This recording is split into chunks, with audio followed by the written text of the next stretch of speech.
Di video kali ini kita bakal ngebahas tentang tips mendirikan usaha atau perusahaan bareng sama teman atau mungkin juga dengan kolega Anda atau bisa juga dengan keluarga Anda yang lain, tapi dari perspektif hukumnya ya.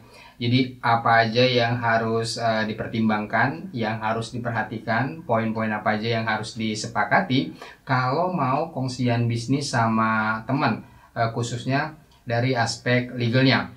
Baik itu dari segi ruang lingkup bisnisnya, bentuk perusahaannya, pembagian modal dan keuntungan, bagi-bagi kerjanya, dan oh ya ini yang paling penting, gimana cara membuat perjanjiannya, perjanjian usaha bersama.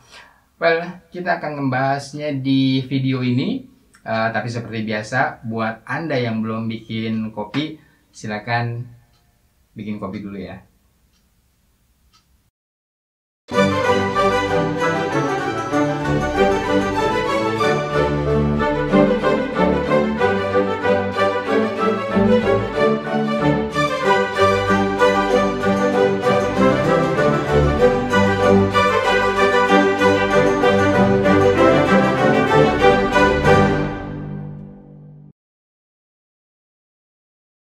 Mau mendirikan usaha bareng teman, bareng kolega bisnis, bareng anggota keluarga, atau bareng siapapun, pada prinsipnya sama. Bisnis itu hitungannya matematis, berapa modal, berapa omset, dan berapa untungnya.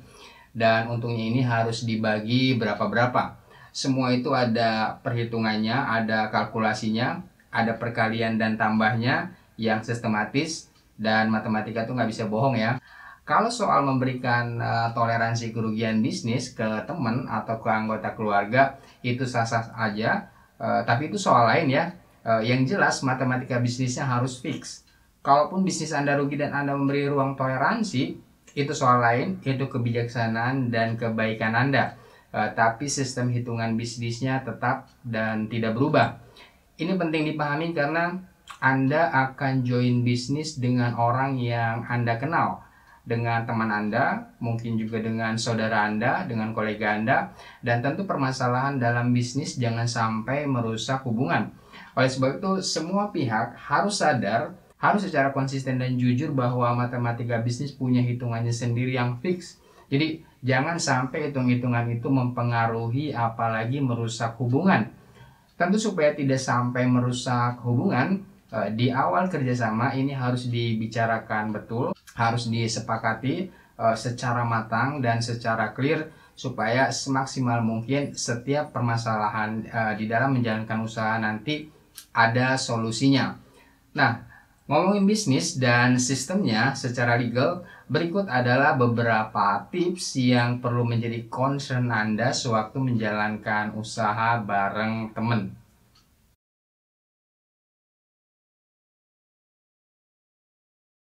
Pertama, yang pasti Anda harus punya rencana bisnis dulu. Mau jualan apa? Apakah Anda akan menjual barang atau jasa? Ini penting untuk didefinisikan sebab dalam prakteknya nanti kedua bentuk penjualan ini kan punya konsekuensinya masing-masing ya. Kalau bisnis Anda adalah menjual barang, tentu Anda harus punya supplier sebagai sumber barangnya. Atau kalaupun produksi sendiri tetap aja perlu supplier juga untuk katakanlah untuk bahan bakunya. Nah, artinya Anda harus punya kalkulasi bisnis yang rapi, harus punya perhitungan berapa modal produksi dan berapa untungnya. Nanti perhitungan ini yang menjadi dasar dari kebutuhan total modal usahanya, termasuk modal-modal lain, seperti modal misalnya modal sewa gedung atau sewa kantor, termasuk juga modal untuk gaji pekerja, biaya transportasi, dan biaya-biaya lainnya. Atau kalau bisnis Anda di bidang pelayanan jasa, misalnya studio foto atau jasa konsultasi, ini tetap harus juga dihitung modalnya. Misalnya dalam pendirian studio foto, kamera milik pendiri usaha yang digunakan dalam studio foto itu kan harus juga dinilai sebagai modal ya.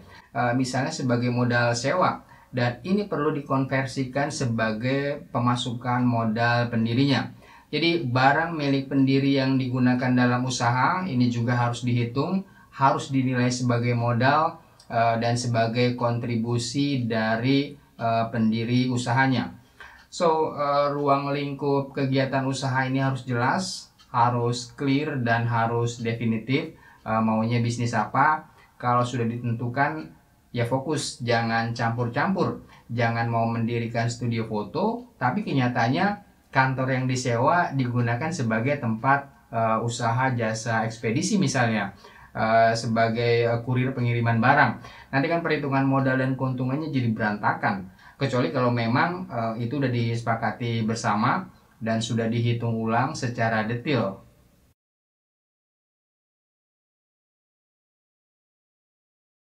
Berikutnya adalah Anda dan rekan Anda harus menentukan bentuk perusahaannya.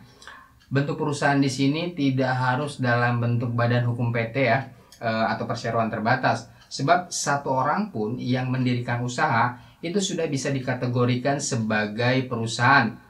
Misalnya seorang penjual kopi, dia membuka warung kopi yang mendirikan warungnya sendirian, bisa dibilang ya dia adalah seorang pengusaha yang sudah mendirikan perusahaan, karena warung kopinya itu sudah bisa dikategorikan sebagai perusahaan. Jadi kalau menurut undang-undang, perusahaan itu adalah kegiatan usaha yang dilakukan secara tetap dan terus-menerus, yang motifnya tentu saja keuntungan ekonomi. Seperti pengusaha warung kopi tadi yang menjalankan usaha terus-menerus setiap hari dengan tujuan mencari keuntungan ekonomi untuk nafkah keluarganya. Jadi bentuk perusahaan itu tidak harus badan atau badan hukum. Secara garis besar, perusahaan itu bisa dibagi dua, ada perusahaan perseorangan dan ada badan usaha. Perusahaan perseorangan ini artinya perusahaan itu didirikan dan dijalankan oleh satu orang. Satu orang ini yang bertanggung jawab pada pengadaan modal usahanya, dan begitu juga keuntungannya akan menjadi milik dari orang yang mendirikan usaha tersebut. Seluruhnya termasuk segala kerugian yang dialami perusahaan akan menjadi kerugian orang itu, bahkan sampai ke harta kekayaan pribadinya. Yang kedua adalah badan usaha. Badan usaha ini adalah perusahaan yang didirikan oleh lebih dari satu orang, makanya disebut badan usaha, yaitu badan yang terdiri dari kumpulan orang, lebih dari satu orang, dan dia menjalankan kegiatan usaha. Badan usaha ini bisa dibagi lagi, ada badan usaha yang non badan hukum dan ada badan usaha yang berbadan hukum. Badan usaha yang non badan hukum ini ada Persekutuan Perdata, badan hukum yang paling sederhana, paling klasik, dan ada juga firma, perkembangan lebih lanjut dari Persekutuan Perdata. Kemudian ada juga komanditer atau CV, perkembangan lebih lanjut dari firma. Untuk perusahaan badan usaha yang berbadan hukum ini ada badan hukum milik swasta, ada juga yang badan hukum milik negara. Badan hukum yang milik swasta ini misalnya PT atau perseroan terbatas, ada juga koperasi dan yayasan. Sedangkan yang milik negara artinya yang sebagian modal atau sahamnya dimiliki oleh negara, ini ada perusahaan umum atau perum, dan ada juga perjan dan badan hukum lainnya. Itu tadi adalah beberapa alternatif bentuk perusahaan yang bisa Anda pilih dalam rangka mendirikan usaha atau bisnis dengan rekan Anda. Kalau usaha Anda masih UMKM, baik itu usaha kecil atau menengah, apalagi mikro dengan modal yang terbatas, maka Anda bisa memilih jenis perusahaan Persekutuan Perdata. Ini adalah bentuk badan usaha yang paling sederhana kalau dibandingkan dengan firma atau dengan CV, dengan komanditer, apalagi kalau dibandingkan dengan badan hukum PT. Pendirian perusahaan dalam bentuk Persekutuan Perdata ini cukup sederhana. Anda tinggal membuat perjanjian aja dengan rekan Anda, dan perjanjiannya pun tidak wajib harus tertulis ya, tapi bisa juga perjanjian secara lisan. Meskipun tentu akan lebih baik kalau bentuk perjanjiannya itu tertulis, apalagi kalau tertulisnya dibuat oleh notaris. Di perjanjian usaha bersama Persekutuan Perdata ini, Anda bisa menyepakati bentuk usahanya secara spesifik, termasuk menyepakati pembagian modal dan pembagian keuntungan, serta manajemen usaha, siapa yang mengerjakan apa.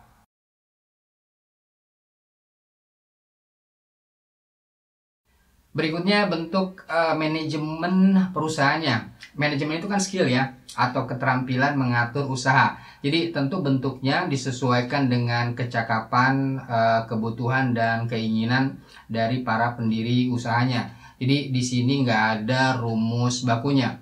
Tapi secara hukum ada beberapa hal yang perlu disepakati di antara para pendiri terkait dengan manajemen perusahaan ini. Pertama, siapa yang akan memimpin di perusahaan. Jadi di dalam persekutuan perdata, pemimpin ini bukan berarti pengambil keputusan, tetapi memimpin arah jalannya perusahaan sesuai visi misi, sesuai dengan kesepakatan atau perjanjian yang sudah dibuat oleh para pendiri di awal kerjasama tadi. Di dalam persekutuan perdata, tanggung jawab para pendiri ini sifatnya kolegial. Artinya keputusan atau tindakan pendiri atau pemilik perusahaan akan mengikat semua pemilik perusahaan kalau keputusan atau tindakan itu disepakati bersama. Kalau keputusan atau tindakan itu hanya dilakukan oleh salah satu orang saja, salah satu pemilik saja, misalnya oleh pemimpin perusahaannya aja tanpa melibatkan sekutu yang lain, maka keputusan itu hanya akan mengikat anggota persekutuan yang mengambil keputusan atau yang melakukan tindakan, kecuali kalau anggota persekutuan yang lain memberikan kuasa kepada pemimpin perusahaannya untuk mengambil keputusan-keputusan dan melakukan tindakan-tindakan tertentu atas nama bersama. Selain tanggung jawab mengambil keputusan dalam manajemen ini, perlu juga diperhatikan job desk-nya, tugas masing-masing pendiri atau para pemilik perusahaan, siapa tugasnya mengerjakan apa. Selain siapa yang memimpin, perlu ditentukan juga siapa yang mengerjakan proses operasional produksi atau pengadaan bahan baku, siapa yang bertugas marketing dan promosi di sosmed misalnya, dan siapa yang pegang keuangan. Tentukan job desk ini dan masukkan ke dalam perjanjian usaha bersamanya. Oh ya, jangan lupa juga ya untuk membedakan siapa pemilik perusahaan dan siapa karyawan. Jangan dicampur-campur. Jangan ada pemilik perusahaan yang rasa karyawan atau sebaliknya. Misalnya kalau dia pemilik perusahaan, maka pendapatannya berasal dari keuntungan usaha dan bukan dari gaji bulanan. Jadi harus dibedakan antara pendapatan dari keuntungan dan pendapatan dari gaji bulanan. Lagian kan yang namanya pengusaha nggak gajian ya. Beda dengan karyawan perusahaan yang bukan pemilik perusahaan, pendapatan karyawan berasal dari gaji, terlepas dari apakah kondisi perusahaan lagi untung atau lagi rugi. Itu tidak mempengaruhi besarnya dari gaji karyawan.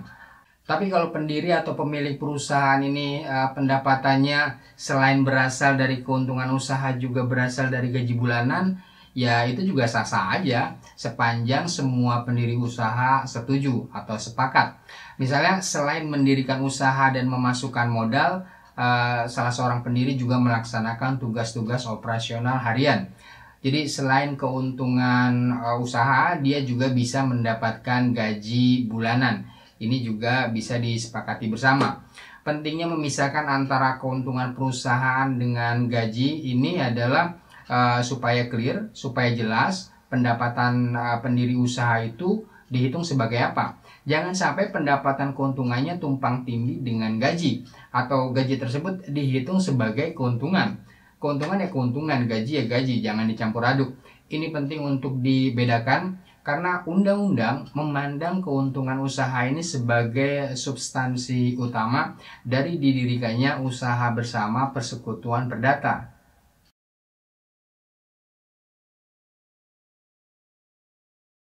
Di modal usaha ini pertama-tama para pendiri harus menentukan dulu berapa total modal yang diperlukan untuk kegiatan usahanya. Untuk sewa tempat, untuk beli atau sewa alat produksi, untuk bahan baku, untuk gaji karyawan. Jadi dihitung dulu total kebutuhan modalnya. Setelah dihitung total modalnya, berikutnya ya kebutuhan modal itu dibagi di antara para pendiri. Gak harus sama, bisa juga proporsional pembagiannya. Misalnya pendiri A berapa besar kontribusinya atau berapa persen, begitu juga pendiri B dan pendiri C. Di Di dalam persekutuan perdata, modal ini bentuknya nggak cuma uang, tapi bisa juga berbentuk barang, bahkan bisa juga cuma tenaga atau skill, keterampilan. Jadi modal yang dimasukkan bisa berupa uang, bisa berupa barang atau tenaga. Undang-undang biasanya menyebutnya inbreng atau pemasukan, artinya pemasukan pendiri ke dalam persekutuan yang disamakan dengan modal untuk menjalankan kegiatan usaha. Misalnya A memasukkan uang, kemudian pendiri B memasukkan hak pakai garasi rumahnya untuk dijadikan kantor dan studio foto yang nilainya bisa dikonversikan ke bentuk uang. Misalnya sebagai biaya sewa, atau bisa juga misalnya C memasukkan tenaganya, misalnya keterampilannya sebagai fotografer atau sebagai orang yang ahli di bidang videografi dan editing. Nilai dari pemasukan-pemasukan tadi besarnya tergantung dari kesepakatan para pihak ya, dari kesepakatan para pendiri. Jadi para pihak bisa menyepakati A memasukkan bagian berapa persen, B berapa persen, dan C berapa persen dari total modal yang sudah dihitung di awal tadi. Jadi besarnya pemasukan modal ini ditentukan bersama berdasarkan kesepakatan bersama dalam perjanjiannya. Kesepakatan itu bisa juga misalnya menyepakati berapa nilai dari properti yang dijadikan sebagai tempat usaha. Misalnya dalam kontribusi garasi rumah untuk tempat usaha yang dikonversikan dengan nilai uang sebagai nilai sewa. Atau berapa nilai yang disepakati atas tenaga atau keterampilan dari salah satu pendiri yang hanya memasukkan tenaganya saja atau keterampilannya saja. Itu semua disepakati di perjanjian usaha bersama. Berapa total modalnya dan berapa persen bagian dari masing-masing pendiri dalam pemasukan modal tersebut.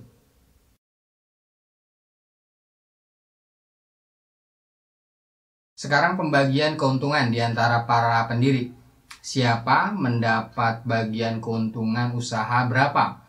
Pada prinsipnya, besarnya pembagian keuntungan para pendiri atau pemilik perusahaan itu tergantung dari kesepakatan bersama para pemiliknya. Si A berapa persen bagian keuntungannya, begitu juga si B dan si C. Jadi ini sebenarnya gampang aja, tinggal ditentukan aja di awal pendirian usaha, disepakati bersama berapa persen bagian keuntungan masing-masing. Kalau misalnya di awal pendirian usaha tidak ditentukan atau tidak disepakati berapa persen bagian keuntungan masing-masing pemilik atau pendiri usaha, maka sesuai undang-undang bagian keuntungan masing-masing itu ditentukan secara pro-rate berdasarkan besarnya masing-masing modal yang dimasukkan para pendiri itu ke dalam usaha bersamanya. Jadi presentasi besarnya pembagian keuntungan usaha ini disesuaikan dengan presentasi modal yang dimasukkan ke dalam perusahaan oleh para pendiri. Nah, sekarang bagaimana menentukan besarnya bagian keuntungan dari orang yang hanya memasukkan tenaganya aja ke dalam perusahaan, ke dalam usaha bersama ini? Ini juga sama, besarnya tergantung dari kesepakatan awal para pendiri. Kalau di awal disepakati bagian keuntungannya adalah katakanlah 25%, misalnya, ya itulah bagian keuntungan yang akan diperolehnya nanti kalau perusahaan untung. Jadi tergantung dari kesepakatan awalnya di antara para pendiri. Tapi kalau di awalnya tidak ada kesepakatan, itu artinya sedari awal usaha bersama itu didirikan tidak ada kesepakatan mengenai besarnya bagian keuntungan orang yang hanya memasukkan tenaganya aja sebagai modal, maka bagian keuntungannya adalah sama dengan orang yang memasukkan modalnya paling kecil atau paling sedikit. Begitu menurut undang-undang.